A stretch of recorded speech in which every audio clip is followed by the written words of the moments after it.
Vamos a empezar la clase ahora sobre psicoterapia.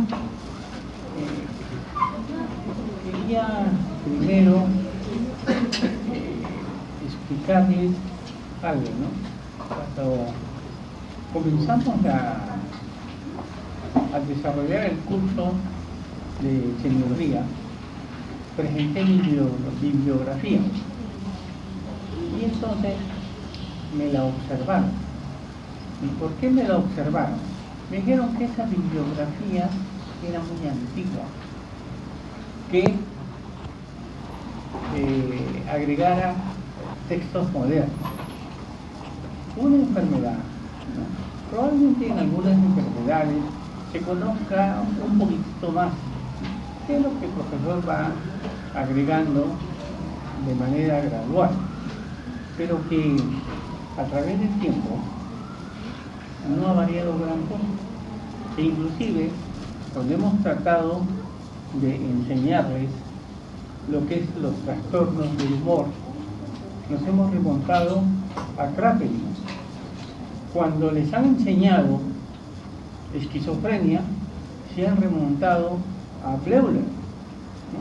Entonces, y ahora que hacemos psicoterapia, vamos a partir de la psicoterapia tradicional y vamos a llegar a la última psicoterapia, donde después de revisarla veo que la última psicoterapia, la ultimita, a la que algunos le hacen propaganda, no tiene nada del otro mundo y no soluciona más problemas que las antiguas psicoterapias, que son las que le vamos a enseñar, ¿no?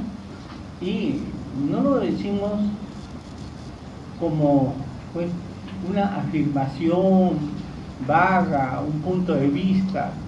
Puede tener diferentes puntos de vista, sino que lo vamos a comprobar, se va a corroborar, ¿no? Hablamos con pruebas. ¿Qué cosa es hacer psicoterapia?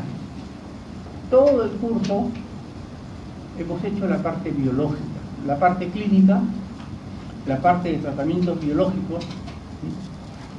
En seminario, no sé si han hecho seminario de electroshock, creo que no hay seminario de electroshock. Bueno, cuando tengamos nuestro electroshock se malogró en el hospital hace como 6 años. No lo han renovado. Valdizán acaba de comprarse un electroshock último modelo, la última generación de equipos de electroshock, que lo tienen en Valdizán y está bien comprado, porque si uno se deja guiar por la propaganda, se hubiera comprado un estimulador craneal transmagnético, ¿no? Entonces, la estimulación craneal transmagnética, que en el Perú lo tiene uno, y que su equipo es el profesor Cabar. Se compró un estimulador magnético transcraneal y ya se está oxidando, porque no se usa.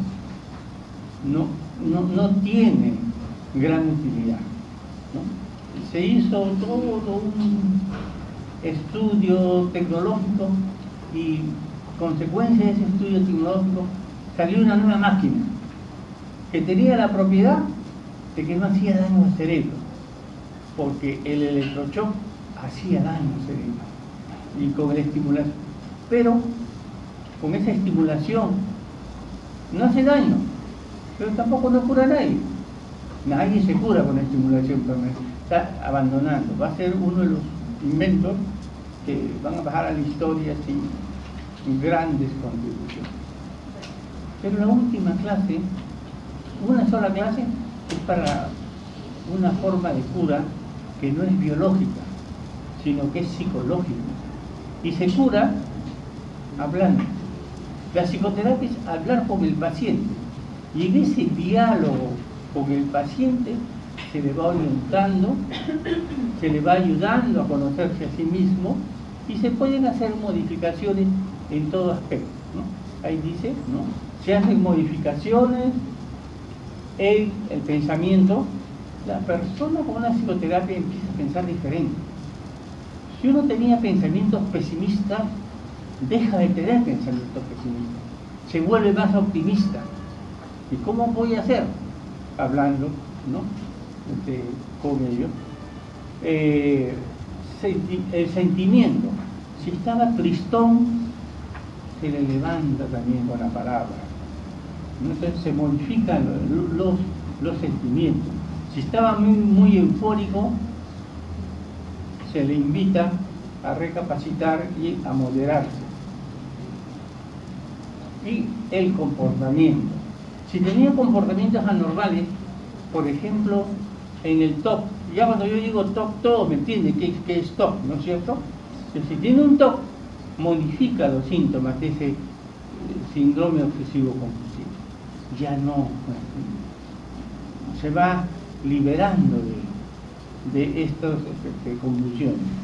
Pero para liberarse se tiene que llegar al origen, a la causa de estos movimientos anormales.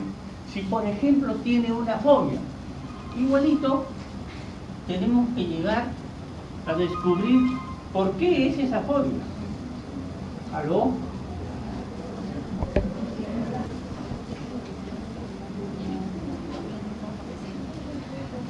Otra de las cosas, uno en la psicoterapia tiene que saber muchas cosas, mucho más que la psiquiatría.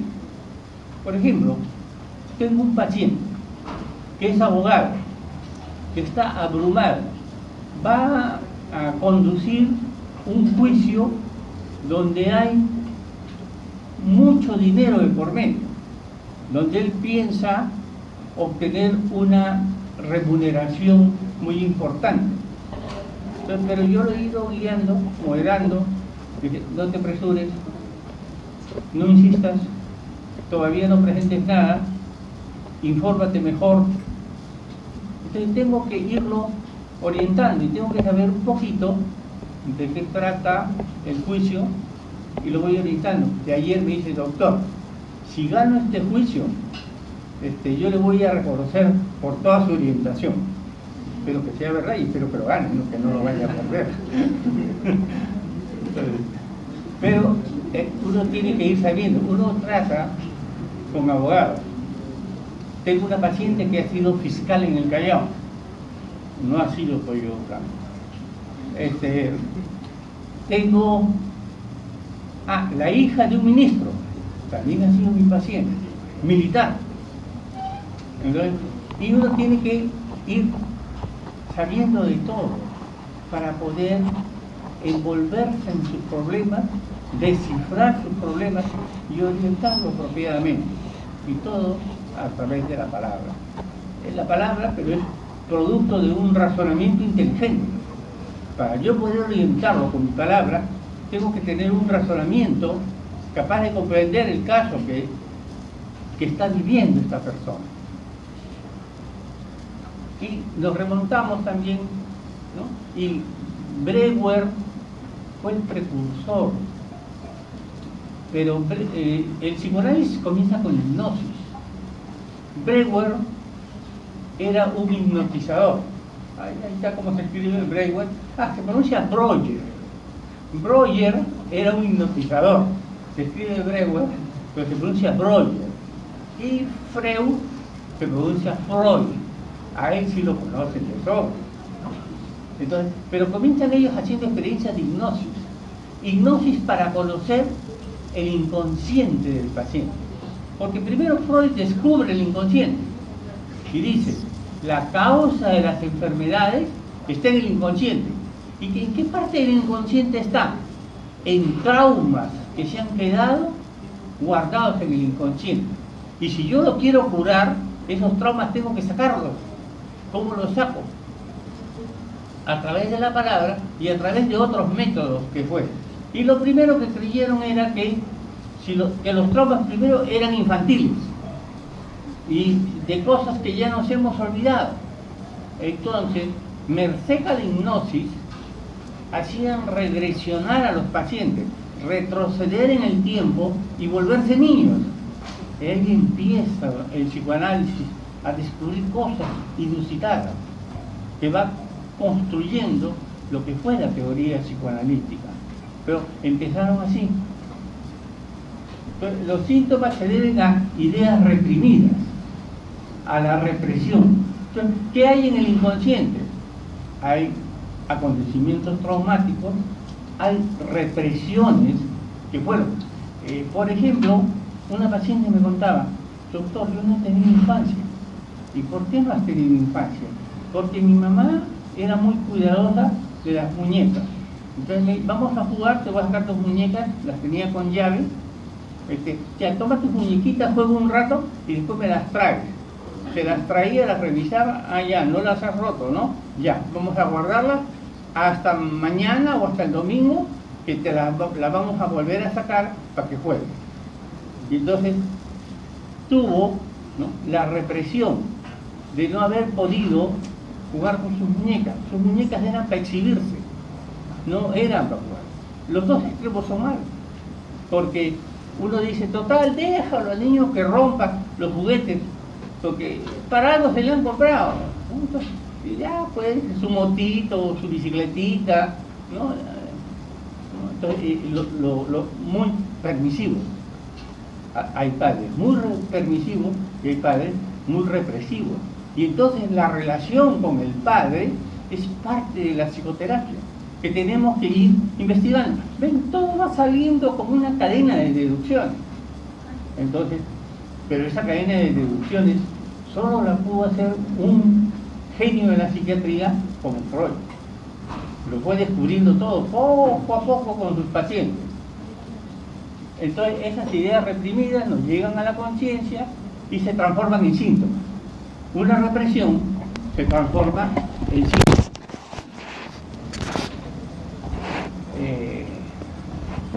El padre, le voy a dar un ejemplo grosero, pero es para que aprendan nada más, ¿no? Las cosas no son tan fáciles. Por ejemplo, el padre lo castigaba mucho. Y entonces, algo así como que poco faltaba para que el padre, bueno, le daba el chicotazo, ¿no? Y poco faltaba para que el padre lo muerda. En la vida adulta, comienza a tener desde niño, y en la vida adulta, temor a que un perro no muerda, y hace la fobia a los perros. Entonces, donde el perro es la imagen simbólica del padre. Parece mentira, las primeras veces que uno lo escucha es un poco escéptico, pero conforme uno va practicando la psicoterapia se va dando cuenta de que esto que nos ha enseñado Freud tiene mucho de verdad. Entonces, el conflicto genera el síntoma. Un padre muy rígido, muy ordenado, esta madre que le decía a las muñecas juegas y a las 5 me las traes, ¿no? Era una madre represiva, ¿no?, con su hija. Y después, ¿cómo se volvió ella? Represiva con sus hijos. ¿Y cómo se volvió? Con personalidad obsesivo-compulsiva. Era obsesiva. Porque la mamá también le decía, ya, vas a jugar con las muñecas, primero te lavas las manos, te las secas bien, vamos a verlas, sí, están limpiecitas. Ya, anda, comienza a jugar con tus muñecas. Y las traía, las revisaba.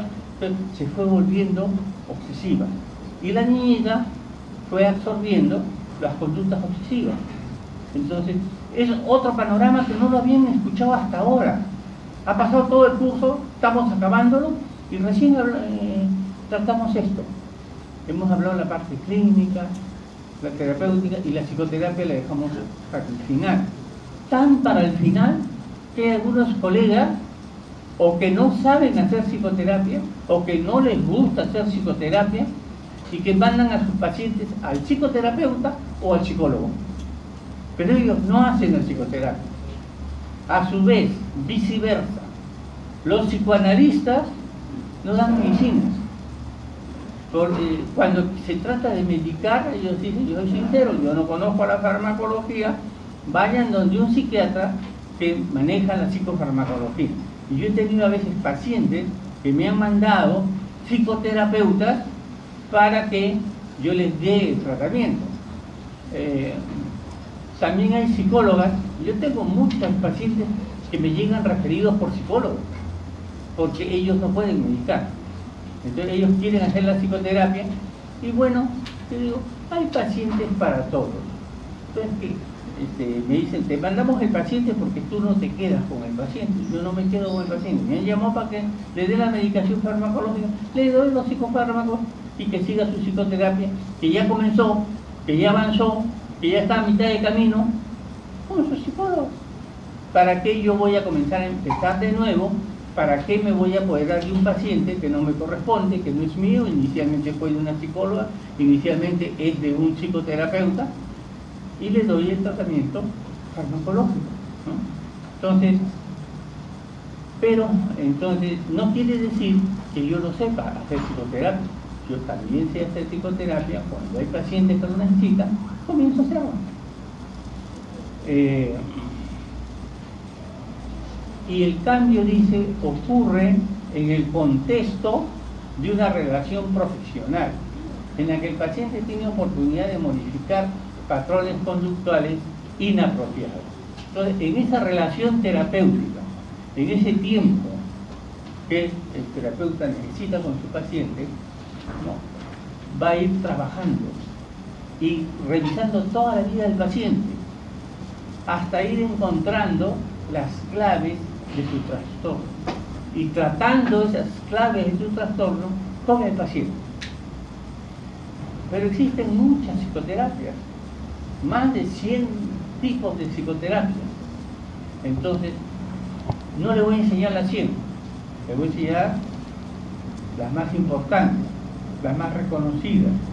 Aparte que yo no sé las 100 que habrá, pero vamos a avanzar. Así como yo les decía a ustedes, cuando hagan la parte farmacológica, apréndanse 3 o 4 ansiolíticos, apréndanse 3 o 4 antidepresivos, apréndanse 2 antipsicóticos tradicionales o típicos y 3 atípicos. No necesitan aprender, hay como más de 20. Benzodiazepinas, hay 200 nombres de benzodiazepinas. Hay 200 formas de diazepam, alprazolam, clonazepam, ese es el nombre genérico. Pero cada laboratorio produce su clonazepam. Y sumando todo, más de 200 formas de benzodiazepinas. Entonces, igualito psicoterapia, apréndanse una, esta nomás. Entonces, que aprendan esta es suficiente. Y es la más importante y sirve para muchas cosas. Y es fácil, no es difícil. Se llama psicoterapia breve.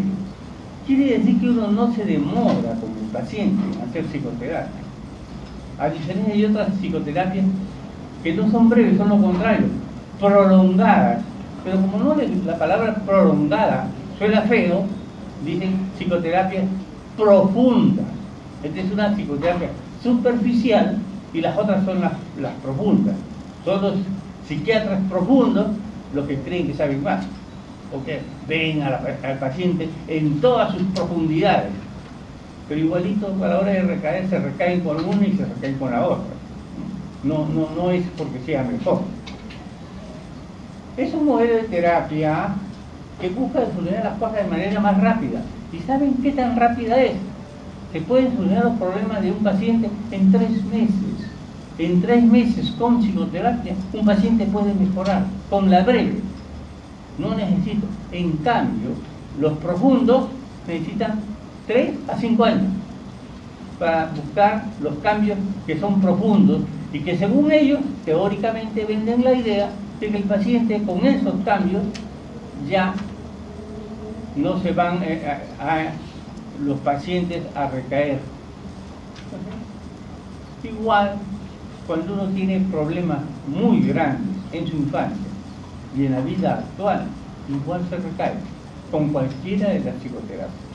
Inclusive igual también puede ser que no mejore con la mejor combinación farmacológica. Entonces, por eso tengo que hacer a veces la sumatoria de los dos. Le doy el psicofármaco y le doy la psicoterapia, porque a veces van a tener que hacer las dos cosas. Es más rápida, es eficiente, el paciente mejora en 3 meses, poco dolorosa, porque si a ti te van a estar curando, te imaginas que yo te digo, te voy a mandar unas inyecciones y te vas a poner 100 de estas inyecciones para que te mejores. 100 inyecciones, una diaria, 100 diarias. Pobre persona, duele. Entonces, cuando uno hace la psicoterapia profunda, va a estar 3 a 5 años con la psicoterapia. Y hay veces la psicoterapia es percibida por el paciente como si fuera una tortura. En cambio la breve, al ser más breve, es menos dolorosa. No se profundiza tanto, no se obliga al paciente a recordar tanto. Y si no quiere recordar algo, no se recuerda. Si no lo quiere tratar algo, yo dejo que no lo trate. Después, cuando él mismo quiera, lo va a tratar. Pero yo no lo presiono. En la psicoterapia nunca se presiona a nadie.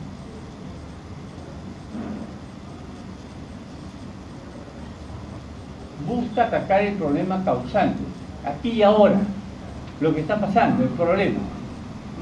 Desaprobó un curso, ¿no? Entonces, ese es su problema actual. Entonces, me voy a dedicar simplemente a mejorarlo, ¿no?, para que no llegue al examen final desaprobado, ¿no? Entonces, lo oriento y si tiene perturbaciones, de repente papá y mamá pelean como perro y gato todos los días y quiere estudiar y no puede. Entonces, psicoterapia breve, procurarle un mejor ambiente, que no vaya a la casa, tiene una tía, que vaya a la casa de su tía y hasta el final del curso va a vivir con su tía y va a estudiar más tranquilo.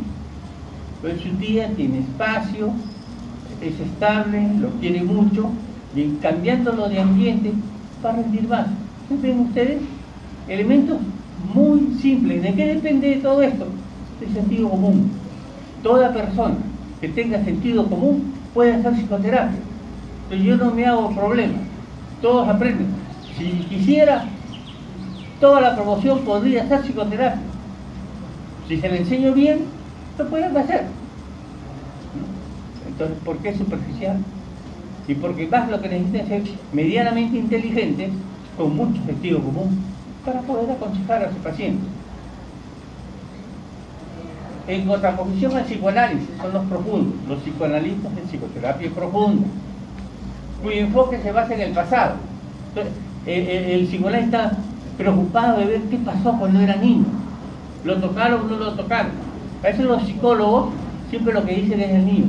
Y cuando estabas en tu casa y llegaba tu tío, y llegaba tu primo mayor, te tocaba, ¿no?, le inducen la respuesta.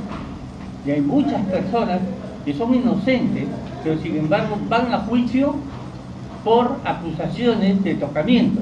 A veces hay profesoras un poquito trastornadas, que probablemente en su biografía ellas sí han sufrido tocamientos sexuales, tocamientos físicos, y como han sido ellas perjudicadas, creen que todos los niños y todos sus alumnitos, y está a la pesquisa de cuáles sus niñitos han sido objeto de tocamiento sexual. Entonces, pero eso está en la mente de y cuántas personas a veces son conducidos a un juicio siendo inocentes, condenados siendo inocentes. Cuando dura 3 a 6 meses, me refiero a la psicoterapia breve. 3 a 6 meses dura la breve. La meta es que el paciente deje de tener problemas. La meta no es que el paciente deje de tener problemas, sino que aprenda a solucionar. Entonces, el problema va a existir. Sus padres no van a cambiar. Sus padres siempre van a hacer lo mismo. Pero él se va a poner una coraza para soportar problemas. tengo una paciente, el padre vive en Trujillo, está enfermo, lo van a operar de la próstata y le cuenta a la hija de que la operación de próstata va a ser costosa, que no tiene recursos, que él es un hombre jubilado, que su pensión de jubilación es insignificante. Entonces la hija en Lima decide que entre todos los amigos, ¿no?, hacer una contribución para que su padre cuente con los elementos suficientes para curar. Pero el padre se molesta y le dice: yo no, es orgulloso, yo no necesito dinero, yo no necesito que me den dinero, no me gusta que hagan colectas a mi favor, por favor absténganse, ¿no? Yo no quiero ninguna colecta. Y cuelga en el Facebook: agradezco a las personas que han colaborado para mi tratamiento, pero yo no lo he solicitado. Si alguien, tomando mi nombre, insiste en hacer colectas, por favor no participe. Y insinúa que la hija ha cogido plata de parte de la colecta. Entonces, su padre nunca lo va a cambiar, pero tiene que ser. Y yo, pese a que le aconsejé, le dije: no hables con tu padre todavía, deja que el problema se enfríe y después hablas con él. Se apuró en hablar y han tenido un segundo incidente entre el padre y la hija. Y al final el esposo de la hija es el que ha pagado el pato, porque le han echado la culpa que él fue de la idea de la colecta. Entonces, son situaciones problemáticas, uno va viviendo, ¿no? Y solo hay que aprender a solucionarlo. Desarrollar la tolerancia. Es importante ser tolerante ante las vicisitudes. Y por eso que nosotros, ustedes son la única universidad donde hacen clases de inteligencia emocional. Y ahí dicen en la inteligencia emocional: una persona que quiere tener inteligencia emocional, equilibrio emocional, debe de saber comprender a las personas. Si hay veces nos ponen mala cara, se amanecieron mal, pero no me van a malograr el día a mí. Ser positivo, evitar los problemas y que le resbalen los problemas. No me va a hacer ni rico ni pobre que me pongan buena cara, que me saluden o no me saluden. Y vuelvo a hacer. Entonces, que aprendan a defenderse de los problemas, que los solucionen, ¿no? Entonces, ven ustedes, no les va pareciendo fácil hacer esta psicoterapia. Es fácil. Es el intento mutuo del paciente y el terapeuta para cambiar la percepción del paciente, para que vea las cosas diferentes, que piense diferente, que sienta diferente, que no sea tan resentido. Yo tenía, y a ustedes también deben de tener probablemente, un compañero de estudio, y que nosotros le decíamos Arañito, porque siempre Arañito veía: ¿cuántos te has sacado? 18. Pero si mi prueba está igual, ¿y por qué a mí me han puesto 16? Y sufría cada vez que sacaba 16. Sufría cada vez que nosotros le ganábamos en nota. Entonces, porque tenía ese sentimiento competitivo y se las daba, pues sufría mucho. Cada vez tenía exigencias tan grandes, ¿no?, que quería siempre ser el que saque la más alta nota. Pero no siempre pasaba así. Además, nosotros no estudiábamos para ganar, entonces dábamos el examen y bueno, mala suerte, si nos pusieron más y ya le pusieron menos.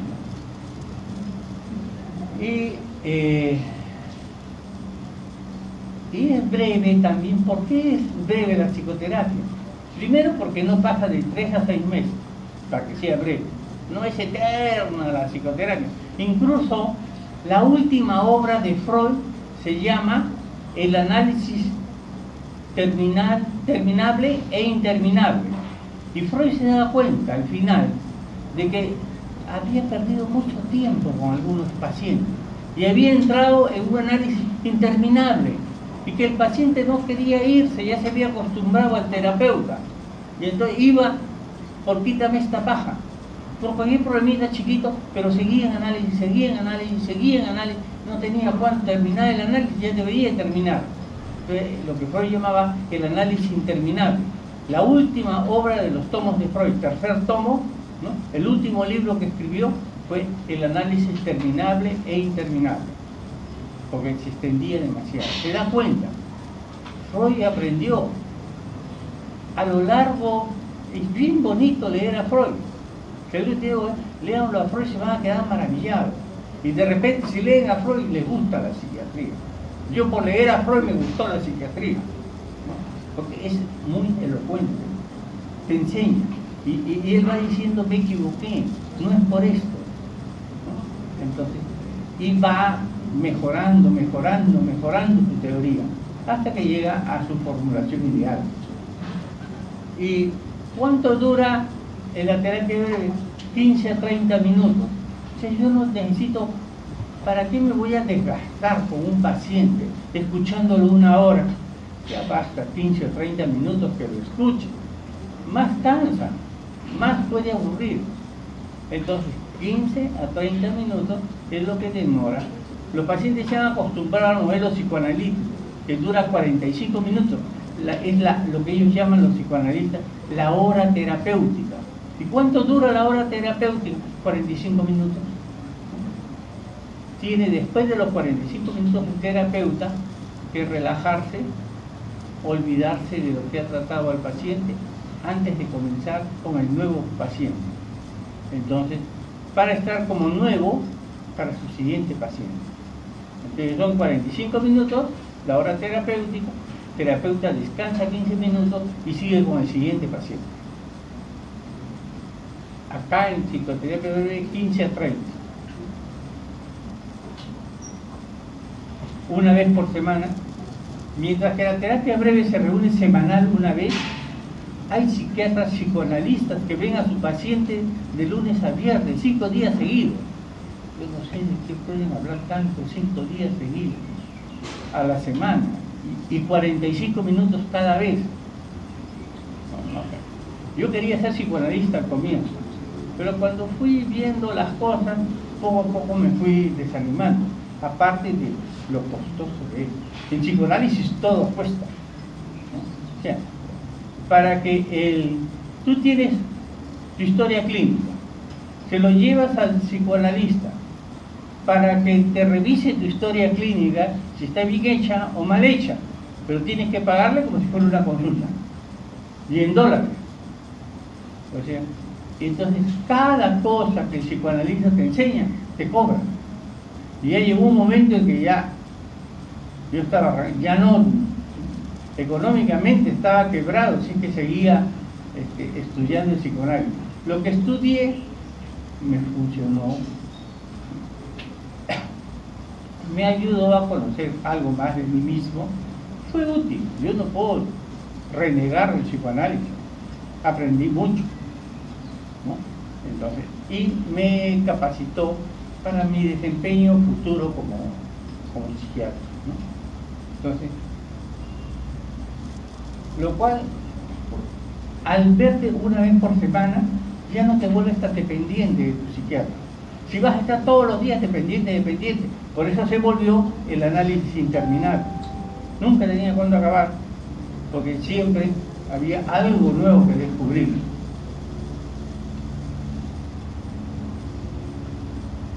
Entonces, no hay dependencia en la psicoterapia breve, se motiva a trabajar diligentemente en resolver sus problemas. El resto de días de la semana la persona se va a esforzar en ser diferente. Las mejoras son restringidas, se restringen en función de la meta aquí y ahora, a tener menos angustia, a angustiarse menos, a dormir mejor, a no irritarse, a ser más tolerante, a ser más comprensivo, a no ser agresivo. ¿Cuántas cosas que uno necesita pulir en su personalidad? Y todo eso es inducido en los 15 a 30 minutos que ha tenido de terapia. El resto, el paciente en la semana que transcurre se va curando, va siendo mejor y va recordando lo que el terapeuta quiere. Yo tenía una estudiante de medicina que me la mandaron para que le haga psicoterapia. Igualito, determinado colega no podía con esa paciente. Y me la mandó. Entonces, y a veces me mandan pacientes y me dicen, donde el doctor Adán, ¿sabes por qué? Porque él tiene paciencia para ti. Él te va a escuchar con paciencia. Una de las cosas que uno debe tener con su paciente es tolerancia y paciencia. Y con eso se va avanzando. Entonces, el terapeuta tiene que tener cualidades para trabajar en psicoterapia, ¿no? Entonces, pero no son cualidades inalcanzables, están a nuestro alcance ser mejores, ¿no? Entonces no es la piedra filosofal, ¿no? Entonces sí, se puede conseguir.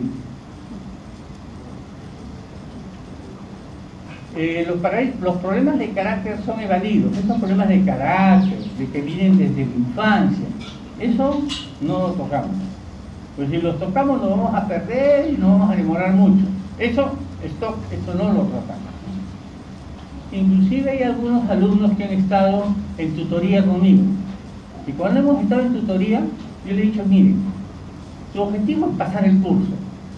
Vamos a hacer todas las cosas. Tengo una alumna que ya entra a internado de esta universidad, ha hecho tutoría conmigo, pero es obsesiva compulsiva. Entonces,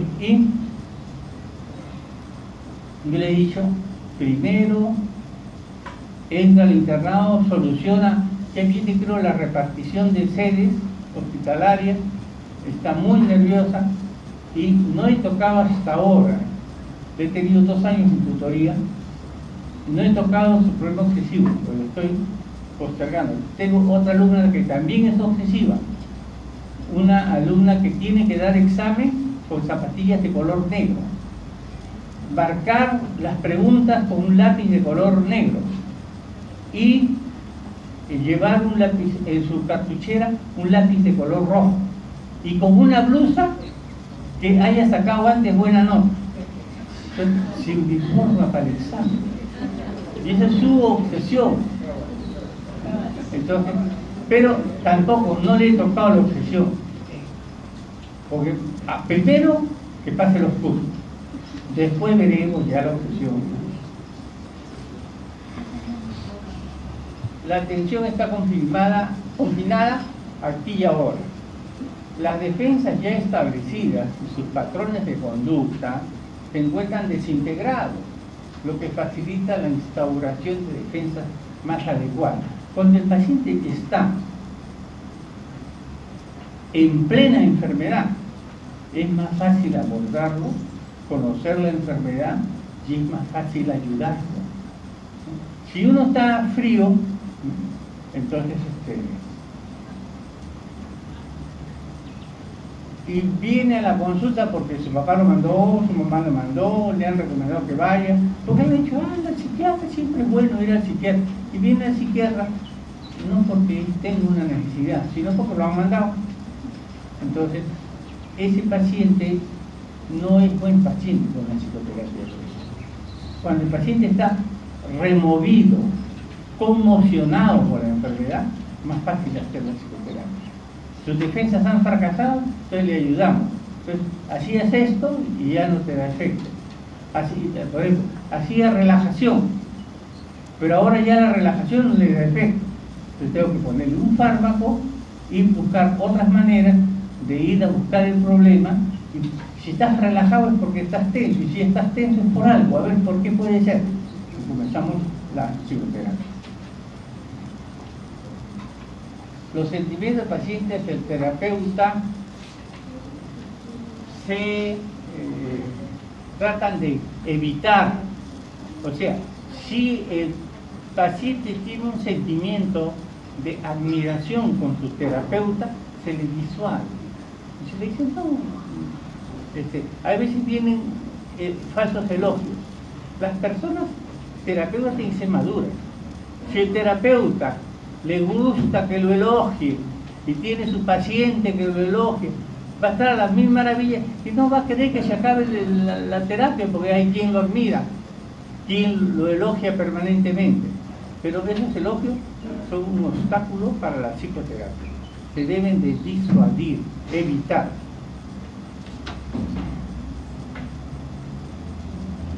Y otra cosa interesante es uno habla de su experiencia, no de lo que ha leído en el libro. Es la experiencia que hemos tenido a lo largo del desempeño profesional. Si yo les hablo de psicoterapia breve es porque yo hago psicoterapia breve. Y la última terapia que es una terapia que no hago, pero les voy a demostrar por qué es que no la hago. Requisito.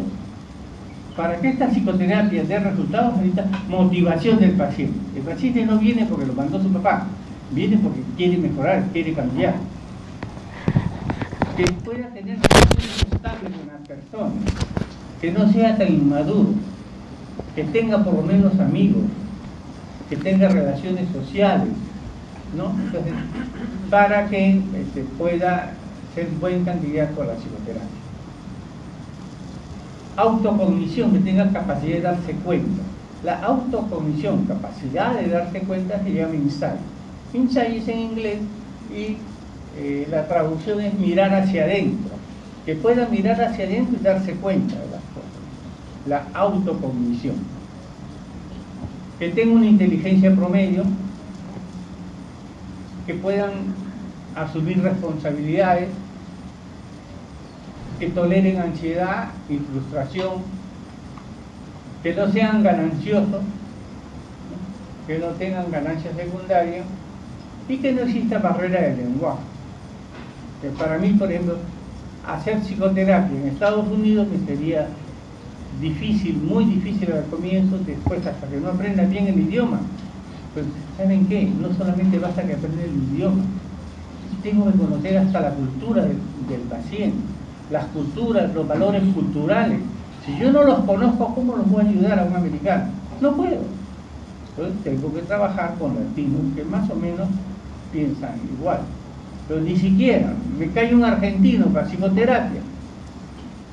No, va a haber una barrera.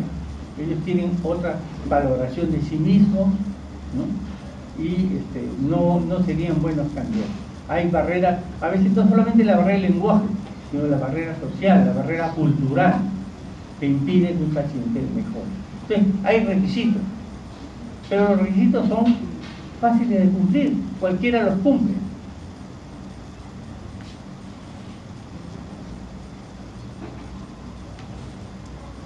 Indicaciones. ¿Para qué sirve la terapia breve? Lo más fácil, para tratar la ansiedad. Otra cosa que me es útil, la psicoterapia, para la depresión. En la depresión, cuando hemos hecho depresión, les dijimos que reemplazábamos la psicoterapia por psicoeducación, ¿no? Inclusive en el examen pasado, creo que se les hizo una pregunta sobre el tratamiento de la depresión y todos pusieron antidepresivos, estabilizadores del ánimo y nadie puso psicoeducación. Le faltó. Era como una silla con 3 patas. Siempre la psicoterapia es útil. Para el alcoholismo también,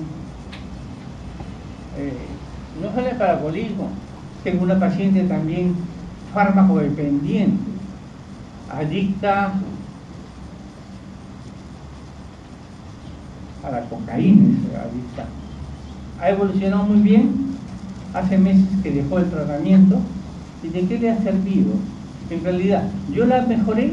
No, es ganarse a Marías ajenas, porque paralelamente a su tratamiento conmigo comenzó a ir el padre de esta señora, era alcohólico, ella también salió alcohólica y fármaco dependiente,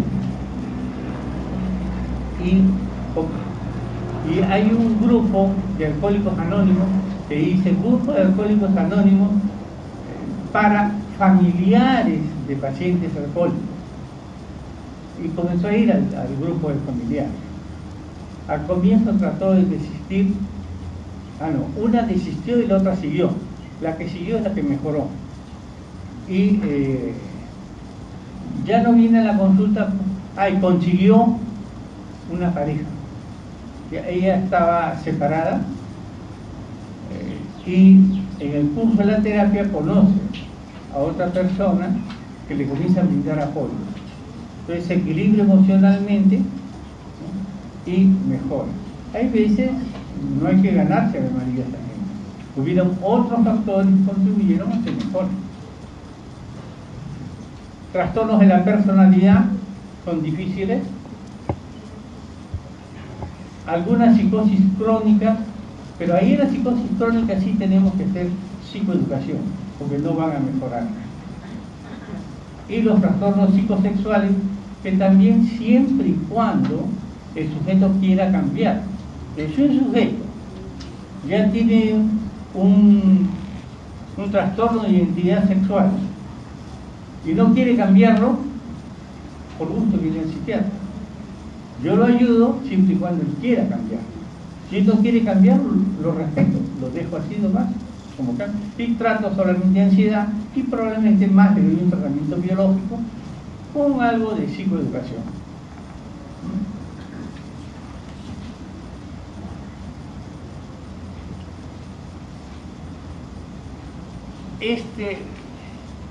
Esta diapositiva, préstenle mucha atención. No se la memoricen, sino compréndanla. Pero acá está la base de la psicoterapia. Y como ven, cualquiera lo puede hacer. Sugestión. Si yo soy el psiquiatra, lo que yo les diga para el paciente tiene valor de ley. Entonces yo lo puedo sugestionar. Lo que yo le indique me va a obedecer, me va a hacer caso. Entonces la sugestión es lo primero que se usa en psicoterapia breve. Y no es, mientras que para los psicoanalistas la sugestión es pecado mortal. Un psicoanalista nunca te da un consejo. Te dice, ¿a usted qué le parece? ¿Qué hubiera hecho usted en estas circunstancias? ¿Qué ha pensado hacer frente a su problema? ¿No? Entonces, pero ese paciente llega, o el día hace a veces la pregunta vos que dejarlo, doctor, ¿me divorcio o no me divorcio? Yo digo, estamos comenzando el tratamiento, todavía no va a mejorar. Una última de sugestión. Viene un paciente, ayer lo vi en mi consultorio, y me dice, doctor, estoy recontra bien, estoy mejor. Y salió como usted me dijo. Tomó antidepresivos, ya yo les he explicado, cuando uno toma antidepresivos, no va a mejorar de aquí para mañana, sino que el antidepresivo, mientras que bloquea la recaptación de la serotonina, demora 15 días. Entonces, le dije, a los 15 días probablemente se mejore. Antes no espere, la primera semana no creo que mejore, va a estar más calmado, por eso que le voy a estar dando un ansiolítico junto con el antidepresivo. Pues quiero que de todas maneras vaya mejorando un poquito desde ahora. Otro que está listo. Aló, trucha, estoy en clase, no puedo atender.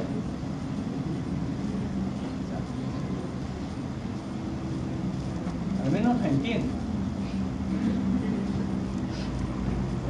Los tengo dominados. Bien, verbalización. Lo primero que tiene un paciente que hacer es hablar. Tengo problemas ya. Hablemos de tus problemas. Comienza a contarme. ¿Ansioso desde cuándo estás? Porque está ansioso. ¿Qué estabas haciendo la primera vez que te pusiste ansioso? Y luego que hable. Cuanto más habla, mejor. Primero porque lo conozco más y segundo porque va descargando lo que tenía dentro de su mente, que las ideas que lo estaban confundiendo. Entonces, verbalización, que también es una herramienta útil en la psicoterapia. ¿Y eso? ¿Acaso hacerle que hable tu paciente es algo del otro mundo? No, es fácil. Entonces, pueden hacer verbalización, pueden hacer sugestión, porque ustedes son el doctor, son la doctora, son el estudiante, no se acomplejen, Así como hay pacientes que confían poco en el estudiante, hay otros que no, dicen, está fresquito, acaba de terminar la medicina, está con los últimos conocimientos. Piensen ustedes que están en ese lado de ese grupo, no en el otro. Porque a ellos dicen, no, les falta experiencia todavía. Entonces, no, en ese lado no se pongan nunca. Darle apoyo, saber dar apoyo. Entonces, a esta señora le dije, señora, va a mejorar, espere los 15 días, y viene ayer y me dice, doctor, justo exacto al día 15 que usted me dijo, mejoré. Entonces, ¿fue el fármaco o fue lo que yo le dije? Pienso que fue más lo que yo le dije, le advertí. Y valía la pena la advertencia para que no se desespere, porque si no me corta el tratamiento de la semana, me da un remedio y no mejoro, sigo con la depresión, sigo peor. Pero como yo le advertí, no pasó nada. No perdí a la paciente y mejoró la paciente. Catarsis. La catarsis es cuando la verbalización se acompaña de emociones.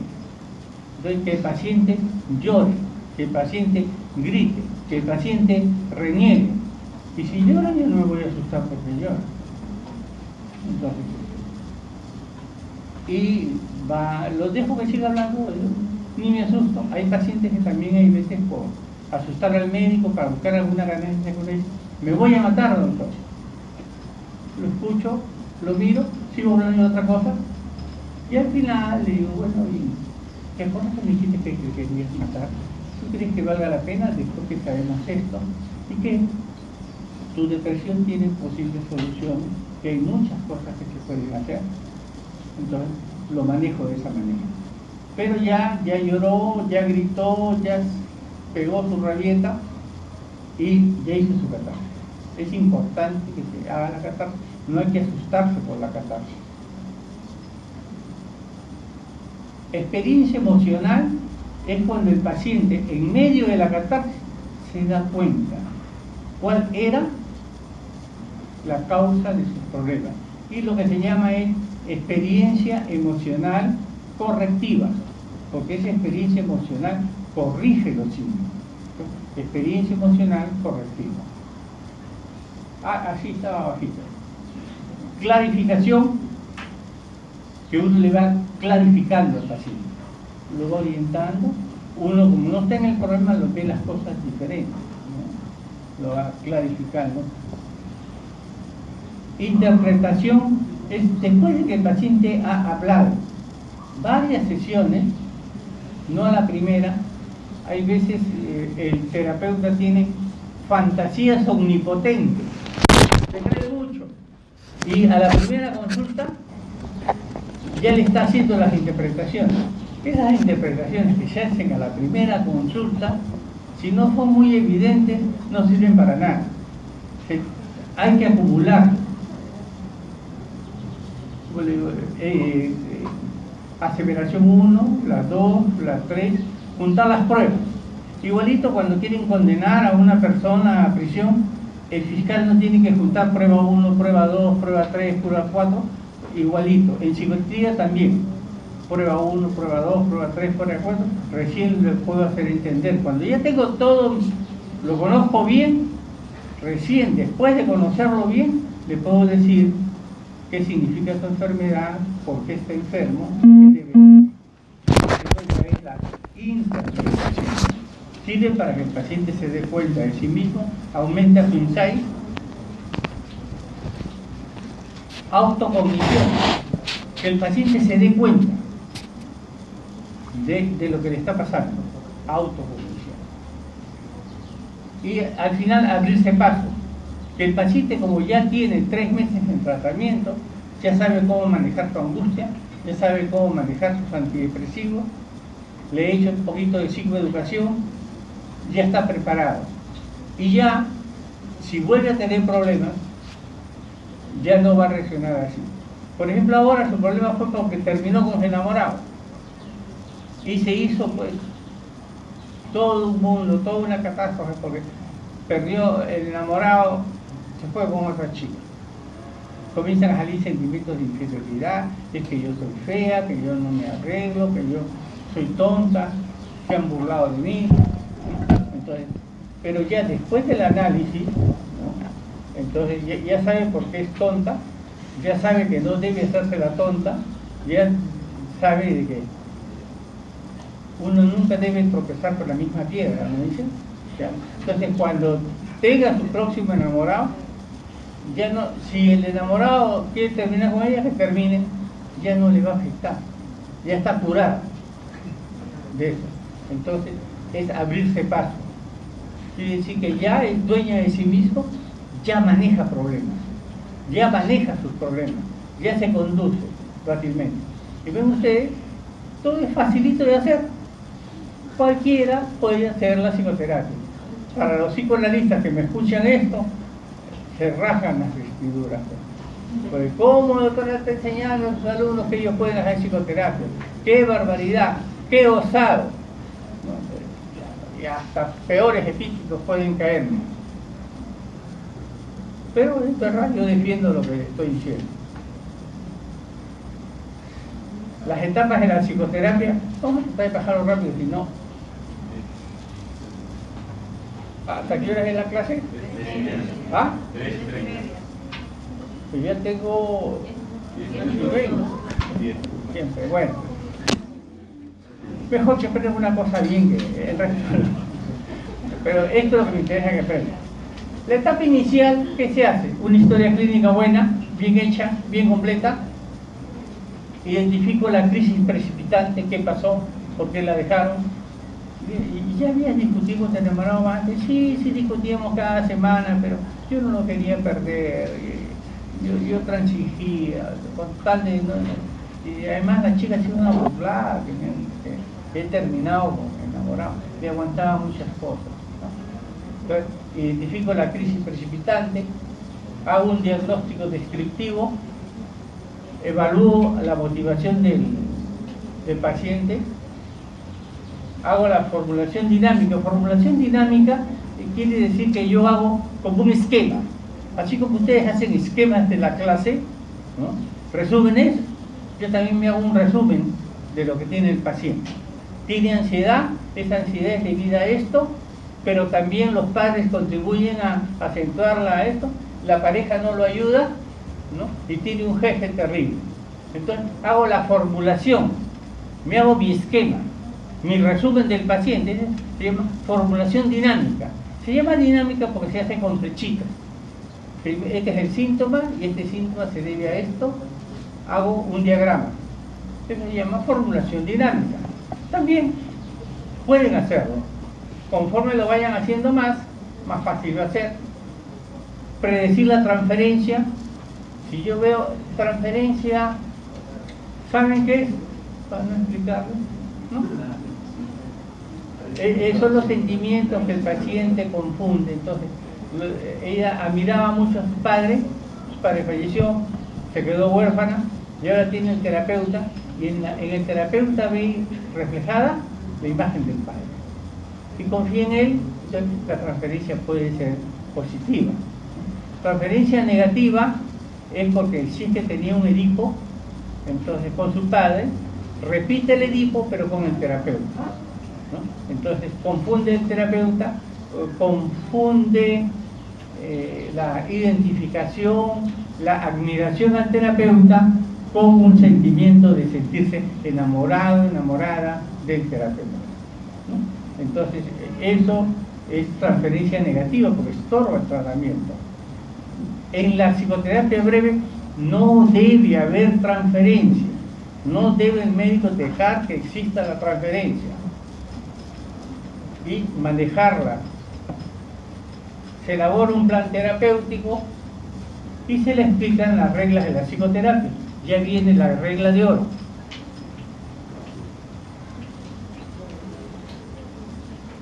Esa es la etapa inicial. En la etapa media se va resolviendo el problema, se identifica con el terapeuta una identificación positiva, ¿no? Entonces, etapa final es la más importante. Se trabaja la ansiedad de separación, pues ya va a acabar la psicoterapia, ya. Entonces se le va preparando para que ya haga su vida sola. La alumna de interna de medicina llegó, hizo su internado, hizo su residentado y tenía que buscar trabajo y se fue a España a buscar trabajo. Y entonces me dice: doctor, yo me voy a España ¿qué hago si yo repito mis problemas en España? Ya no va a estar usted, ¿no? Ya no voy a estar conmigo yo. Pero mira, ¿sabes? Dentro de tu mente es como si tuvieras un psiquiatra chiquito. Entonces, cuando tengas problemas en España, pregúntate, ¿qué me hubiera dicho mi doctor en este problema? Y tú misma contestas. Tú sabes lo que yo te hubiera aconsejado en ese caso. Entonces, te preguntas y te respondes. Porque dentro de ti ya quedó todo un proceso grabado. Simplemente tienes que consultar al proceso para que te dé la respuesta. No le pasó nada, le fue muy bien. En España vino al año y después ya se casó por allá y ya se olvidó de su terapeuta.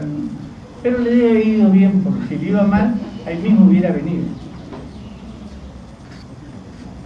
Deberá comprender qué provocó sus dificultades, cómo alcanzó a mejorar, y lo último que está bien resaltado con amarillo, cómo evitar la repetición de dificultades, cómo evitar que esto se repita.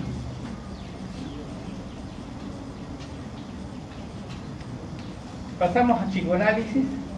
Psicoanálisis es analizar la mente, descomponer la mente en sus elementos constitutivos y procesos dinámicos. Descomponer la mente y ver que la mente tiene partes. La mente es como un pequeño rompecabezas. Tiene una parte que es el inconsciente, tiene una parte chiquitita que es la censura, tiene una parte que es el yo y tiene otra parte que es el super yo. Son los constituyentes de la mente.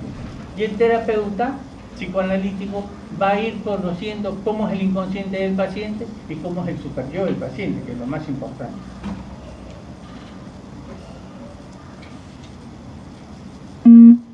Aspectos teóricos.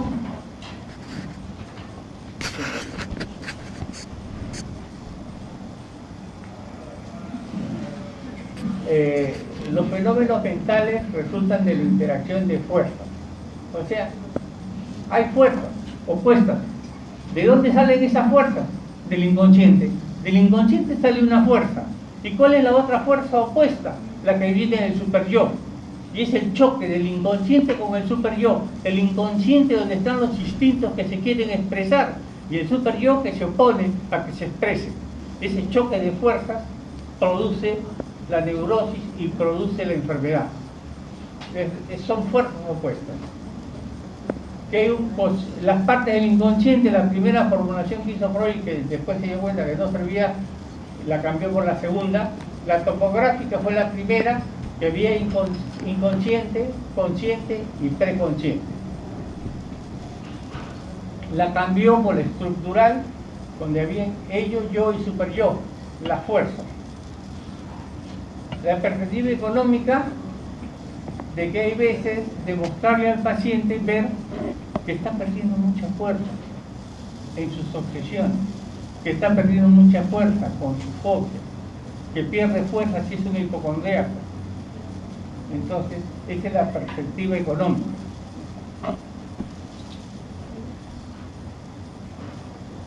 Perspectiva genética, los anclajes.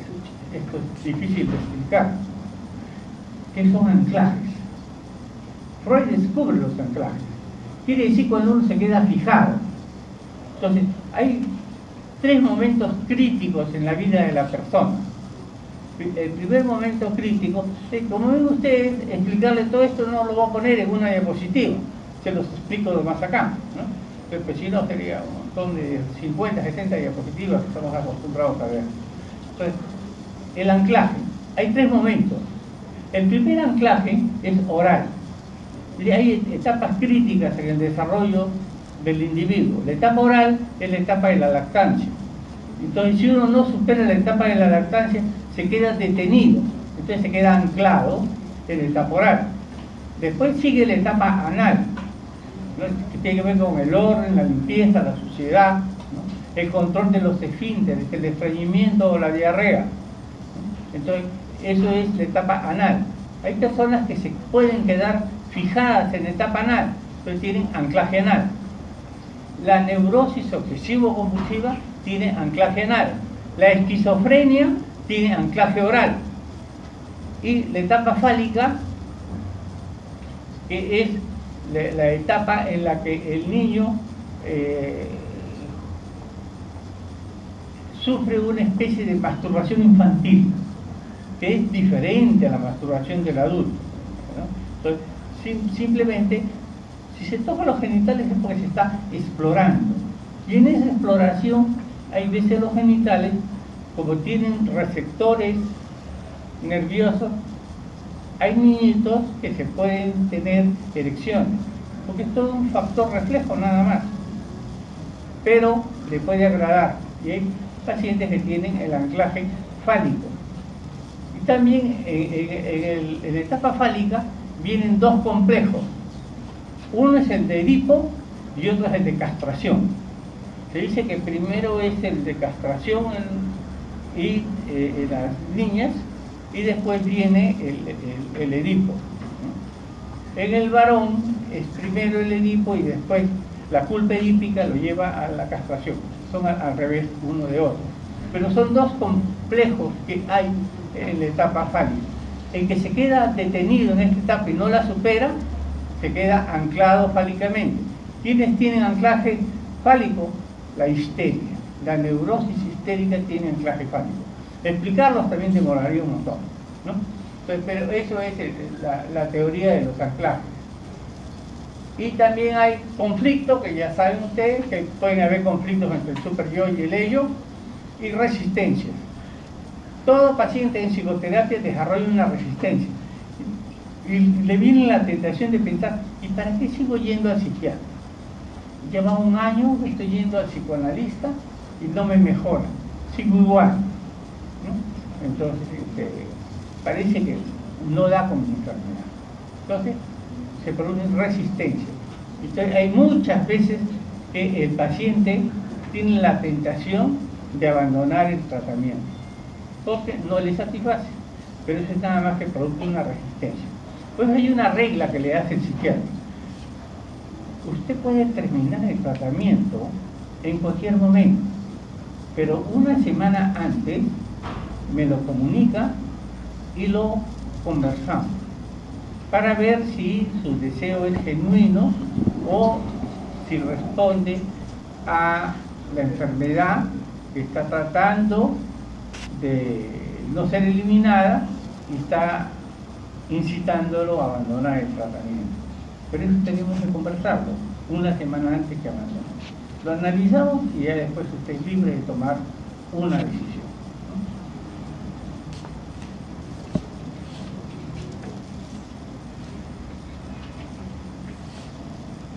La neurosis de transferencia.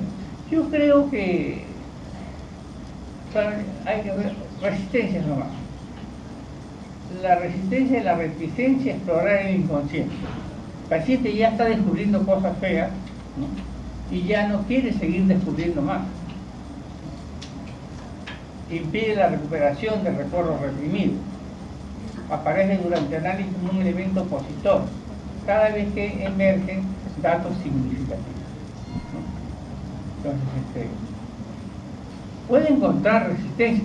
Por ejemplo, un varón puede encontrar que en su inconsciente, en la parte más alejada de su mente, existen tendencias homosexuales. Y que se cree un hombrón, que diga muy macho, y de repente comienza a darse cuenta de que no es tanto, y que sí, alguna vez ha tenido admiración por el sexo masculino. Y al reconocer eso, determina la resistencia. Entonces, lo primero que dice es, el psiquiatra está loco, no sabe lo que dice, se ha equivocado conmigo. ¿Cómo voy a tener eso? Yo levanto pesas y voy a tener sentimientos homosexuales latentes. Los psiquiatras son mal. Me voy de tratamiento, hace la resistencia. Entonces, eso es, y uno tiene que trabajar la resistencia para que el proceso pueda seguir su curso. Siempre van a haber resistencia. Todo paciente que esté en psicoterapia siempre va a llegar un momento en que desarrolla la resistencia.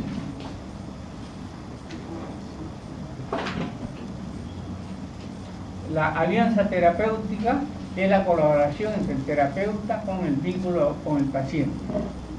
Ningún análisis puede avanzar sin alianza terapéutica. Si no hay colaboración del paciente, no llegamos a ninguna parte. El paciente tiene que colaborar. Motivación era lo primero que tenía que tener un paciente para la psicoterapia breve. Para el psicoanálisis también. Si no hay motivación, no. Y hay prejuicios, ¿no? Había un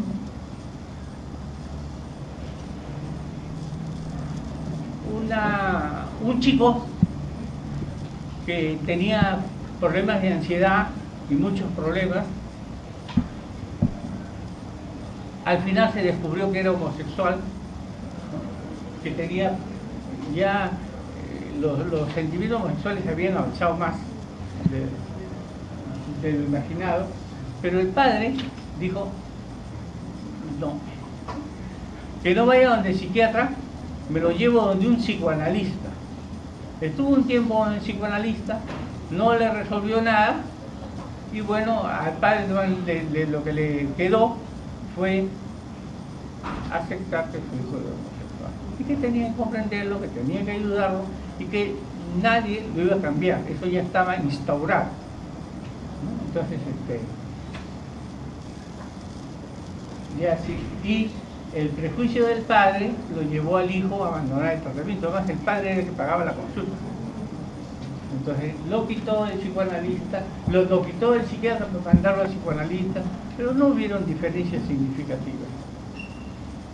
Contratransferencia, la interpretación es algo así como que el segundo elemento, yo le dije, el psicoanálisis comenzó hipnotizando y después de hipnotizar se dio cuenta que a todos los pacientes no los podía hipnotizar Freud, aunque sea Freud, ¿no? Aunque sea Breuer, no. Entonces, no servía para todos. Y quería algo que sirva para todos. Y comienza a hacer la interpretación de los sueños, que es lo que caracteriza al psicoanálisis.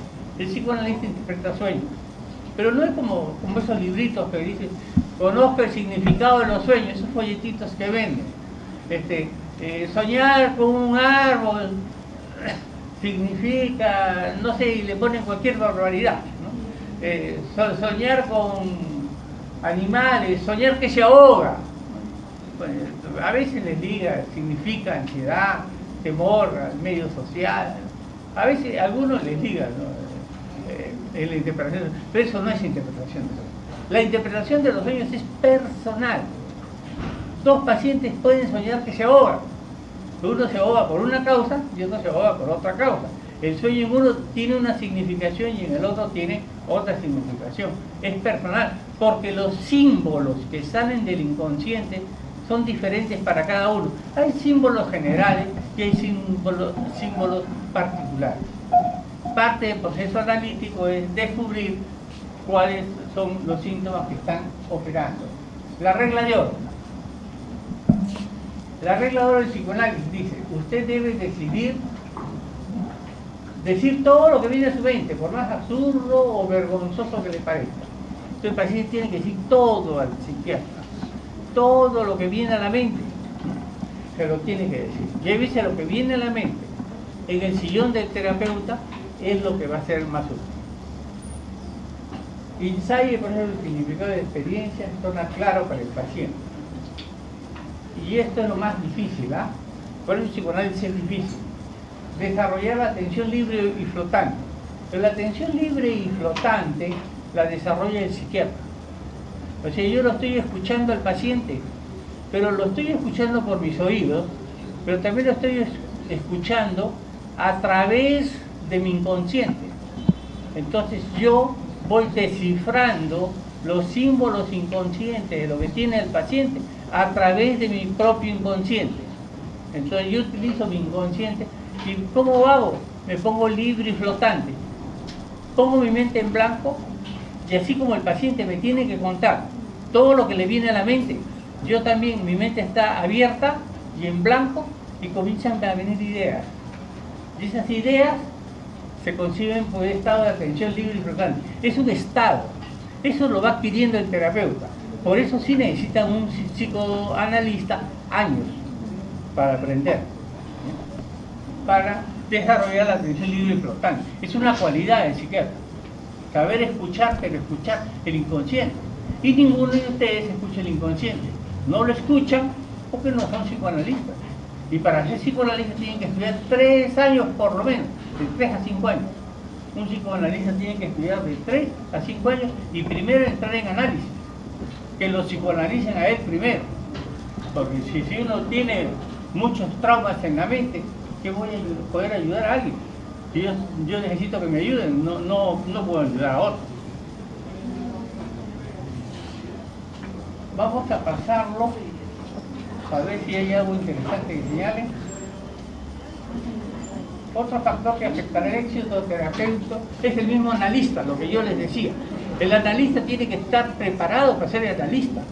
Cualquiera no es analista. Ustedes no pueden hacer psicoanálisis. Tendrían que entrenarse. Pero sí pueden hacer psicoterapia breve. No necesitan tanto entrenamiento.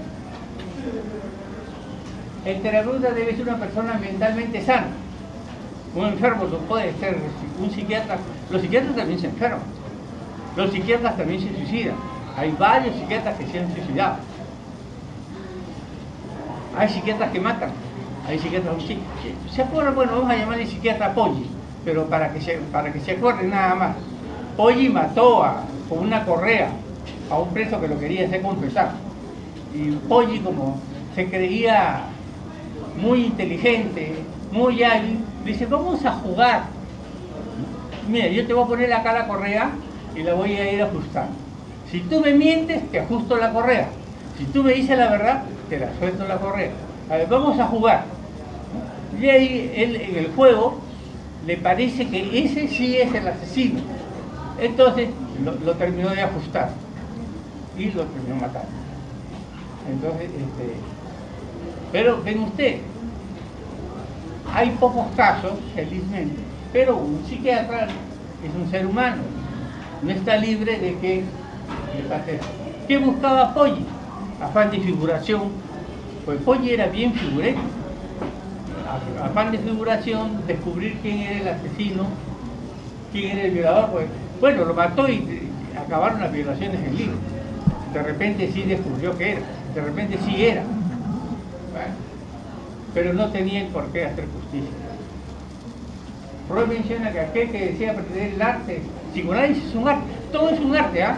La medicina también es un arte, la psiquiatría es un arte, el psicoanálisis es otro arte, el medicar farmacológicamente es un arte. Por ahí tenían unas diapositivas era de terapéutica, creo que era, hablaban de antibióticos. Entonces, medicar un antibiótico también, combinaciones de antibióticos también, escoger el antibiótico adecuado es un arte. Que yo escojo un antidepresivo que le va a hacer bien, también es otro arte. Aprender el arte de psicoanálisis debe ser psicoanalizado, ya les había dicho, es más probable que el psicoanalista deba someter a psicoanálisis posiblemente cada 5 años. Acá son hasta más drásticos, ¿eh? Cada 5 años no se cumple ahora. Este es el psicoanálisis que se llama ortodoxo, ¿no? O quizás el psicoanálisis, ahora que estaba de moda la palabrita, fundamentalista, ¿no? Entonces, pegado a la letra de lo que dijo Freud. Y hay psicoanalistas que son pegados a la letra de lo que dijo Freud. Y hay otros que se llaman los neopsicoanalistas, los que tienen otra manera de ver el psicoanálisis. Así como yo les había dicho que hay los krapelinianos, los psiquiatras krapelinianos, y también hay los neokrapelinianos. Y que ahora lo que más hay son los neokrapelinianos, que han resucitado a Krapelin y lo están difundiendo en el momento actual. Están difundiendo los valores de Krapelin, psiquiatras neokrapelinianos. ¿Qué necesita un psiquiatra? 300 sesiones en 3 años. Tengo que estar sentado 300 veces con mi psicoanálisis. Y si no termino, no me dan el certificado. Si no me dan el certificado, no puedo graduarme de psicoanalista. Así como ustedes tienen que asistir a sus clases, que con 30% se invalidan, ¿ah? Es importante asistir a sus clases. Es importante ir donde el psicoanalista, no escaparse. 1/3 puede puede ser en terapia de grupo. Ya le hacen una rebajita. ¿Ya? Entonces ya no vengas a terapia individual, a la terapia de grupo, porque es más barata la terapia de grupo. Entre 10 pagan los $300 que cuesta la sesión de análisis. $30 por análisis, ya se aguanta. 200 sesiones de supervisión. 200 sesiones que tú tienes que ir donde el psicoanalista con tu trabajo. El primer año no puedes ver a ningún paciente en psicoanálisis. Para el segundo año ya puedes ver. Y eso que tú ves, tienes que llevárselo a un psiquiatra de categoría para que te lo revise y para que te cobre una hora de terapia. 200 casos de supervisión. Curso y seminario, 720 horas. ¿Ven? Tiene toda su currícula. Mire, el psicoanálisis tiene su currícula. Tiene sus requisitos que cumplir. Si no, no pasan. Si no, no le dan el título de psicoanalista. Y son bien exigentes, ¿ah? 720 horas de curso y seminario. O sea que cada clase que te da un psicoanalista se la tienen que pagar. Gratis no te la da. Nada da gratis un psicoanalista. 180 horas de psicopatología, tienen que aprender psicopatología. Pero cojean un poquito del lado psicopatológico. Y 180 horas de técnica analítica. Entonces, como ven ustedes, así como la universidad necesita acreditación, para psicoanálisis también se necesita acreditación. Si no, no le dan la licencia. La psicoterapia de grupo, quiero ir a la última terapia, porque tengo que decir algo. Esta es la terapia que está de moda, la dialéctico-conductual. Entonces, pero miren, yo creí que la dialéctico-conductual es una cosa novedosa, un avance. Pero ¿qué me hace? Me repite cosas antiguas. Crear autoconciencia. Esto también lo hace la psicoterapia breve. Manejo del estrés. También lo hace la psicoterapia breve. Reconstrucción, que es lo mismo del último paso de la psicoterapia breve, que es abrirse paso. Reconstrucción es abrirse paso. Entonces no es nada nuevo. Solo que esto es bueno, esto lo inventaron en California y en la Universidad de Duke en Estados Unidos. De allá viene la psicoterapia dialéctico-conductual. Parecido. ¿Quién iba a creer? No le han puesto un nombre marxista, ¿no? Entonces a su psicoterapia, pero él nace en Estados Unidos, pero no es nada nuevo. ¿Y para qué inventan esta psicoterapia? Porque dicen que sirve para tratar el trastorno límite de personalidad. Gran mentira. El trastorno límite de la personalidad es lo que más difícil remite con la psicoterapia. Y no porque sea dialéctico-conductual, ya viene el factor sugestivo, la sugestión. Entonces, vendo la idea de que los que tienen trastorno de personalidad se van a curar conmigo porque yo hago la dialéctico-conductual, es la última moda de psicoterapia, lo último en el mundo, ¿eh? Y todos creen que lo último en el mundo es lo mejor. Y creen que van a curar el trastorno límite de la personalidad. ¿De dónde nace el nombre del trastorno límite de la personalidad?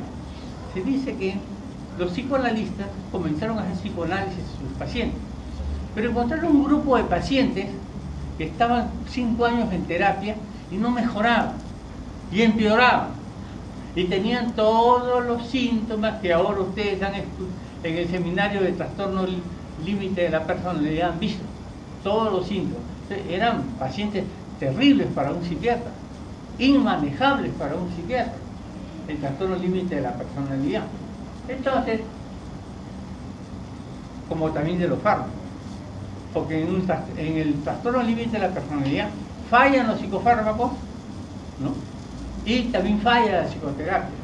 Y entonces los psicoanalistas, como no podían con esos pacientes, dicen, ah, no, estos pacientes parecían neuróticos, pero no son neuróticos, son el trastorno límite de la personalidad.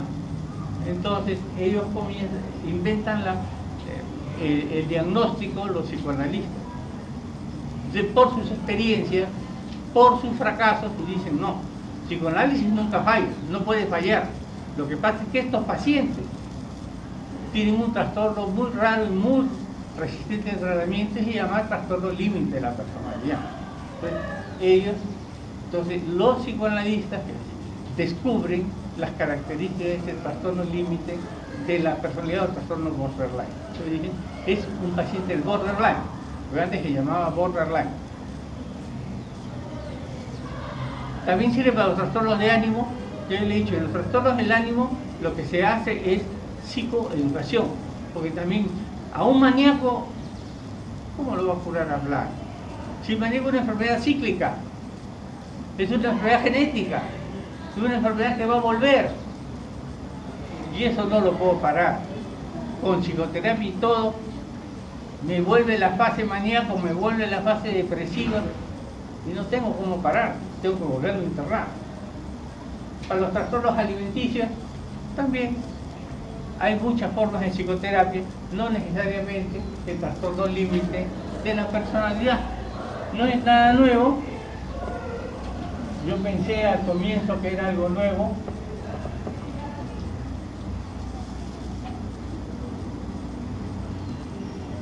A ver, esta es otra forma de psicoterapia. Bien, más o menos hemos hecho lo más importante de psicoterapia, incluso si profundizan un poquito más, lo leen con paciencia y lo comienzan a aplicar, sí pueden hacer psicoterapia por el misterio.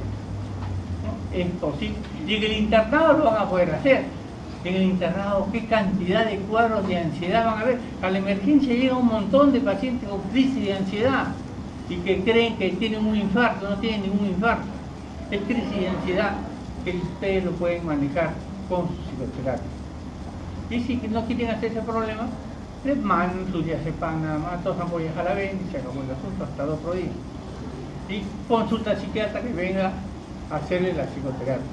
Y si quieren practicar y tienen tiempo, pues la emergencia es horrible, porque no hay tiempo a veces para los pacientes como quisieran.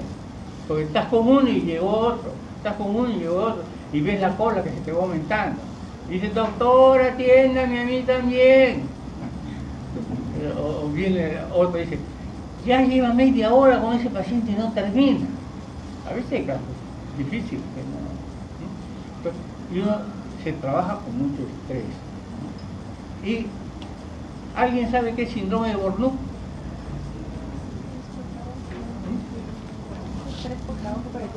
Estrés por trabajo, los que queman cerebro por el trabajo.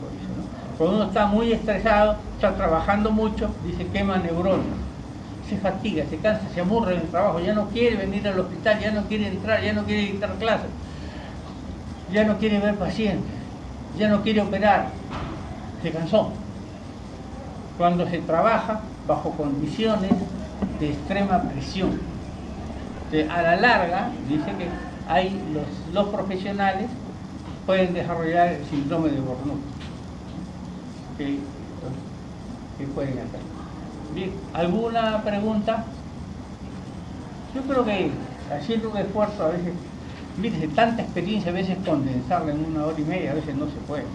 Pero he tratado de seleccionarles lo más importante para que ustedes lo aprendan y sobre todo despertar interés, porque estos tienen que leer un poquito más, ¿no? Para poder hacer la psicoterapia. Bien, entonces acabamos por ahora. Tienen que avisarme el delegado, el aula que va a estar disponible para el examen de la próxima semana. Prepárense bien, para que puedan salir. Yo no sé cómo habrán salido en sus seminarios, pero el cuarto examen va a ser un poquito parecido al seminario. Hay algunos alumnos que me dicen que no han salido bien en seminario. Cuídense, porque si no han salido bien en seminario, no vaya a ser que salgan mal en el último examen. Estudien bastante, ¿no? Y sobre todo hay que estudiar para toda la vida, no solo para el examen. Bien, vamos a ver acá.